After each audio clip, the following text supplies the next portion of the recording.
Welcome to தாவணி culture. இன்றைக்கி நம்ம அவியல் எப்படி செய்கிறதுன்னு பார்க்கலாங்க. அதுக்கு தேவையான காய் எல்லா காயுமே போட்டுக்கலாம். அவியலுக்கு உங்களுக்கு எந்தெந்த காய் பிடிக்குமோ போட்டுக்கலாம்.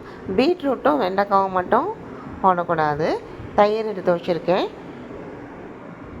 மிக்சியில் தேங்காய், பச்சை மிளகா, சீரகம் எடுத்து வச்சுருக்கேன். பாருங்கள், தேங்காய், பச்சை மிளகா, சீரகம் இதை ஒரு பல்ஸில் வச்சு கரகரன்னு அரைக்கணுங்க. தண்ணி ஊற்றக்கூடாது, பேஸ்ட்டுமே அரைக்க வேணாம். பல்ஸில் வச்சு லைட்டாக ஒரு சுற்று விட்டால் போதும். இப்போ நான் குக்கரில் உப்பு போட்டு இது ஒரு அரை டம்ளர் தண்ணி ஊற்றி ஒரு விசில் மட்டும் வைக்கணுங்க. வச்சிடுறேன். இப்போ நான் எடுத்து வச்ச அந்த தேங்காய், சீரகம், பச்சை மிளகாவை கரகரப்பாக அரைச்சி வச்சுருக்கேன். இப்போது நம்ம ஒரு விசில் வச்சு அந்த காய் வெந்துருச்சு பாருங்கள். ரொம்ப வேக வைக்கக்கூடாதுங்க காயை. வெந்ததுக்கப்புறம் நான் வடைச்சட்டியில் தேங்காய் எண்ணெய் ஊற்றிக்கிறேன். தேங்காய் எண்ணெய் தான் அவியலுக்கு சூப்பராக இருக்கும். தேங்காய் எண்ணெய் ஊற்றிக்கோங்க.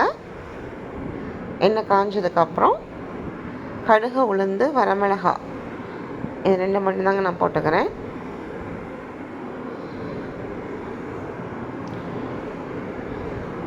நம்ம வெந்த காயை எடுத்து இந்த சட்டியில் போட்டுக்கலாம். தண்ணி இருக்குது பாருங்கள் கொஞ்சம். இப்போ நம்ம மிக்சியில் ஒரு பல்ஸ் போட்டு அரைச்சி வச்சோம்ல, இங்கே பாருங்கள், இந்த மாதிரி தான் இருக்கணும். கரகரப்பாக தண்ணி ஊற்றக்கூடாது. அதை நம்ம போட்டுக்கலாம் அந்த காயில். பேஸ்ட்டுமே அரைச்சிட்டா நல்லா இருக்காதுங்க.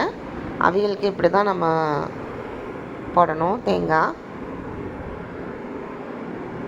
இப்போது நான் தயிர் எடுத்துக்கிறேன். தேவையான அளவு தயிர் ஊற்றிக்கோங்க.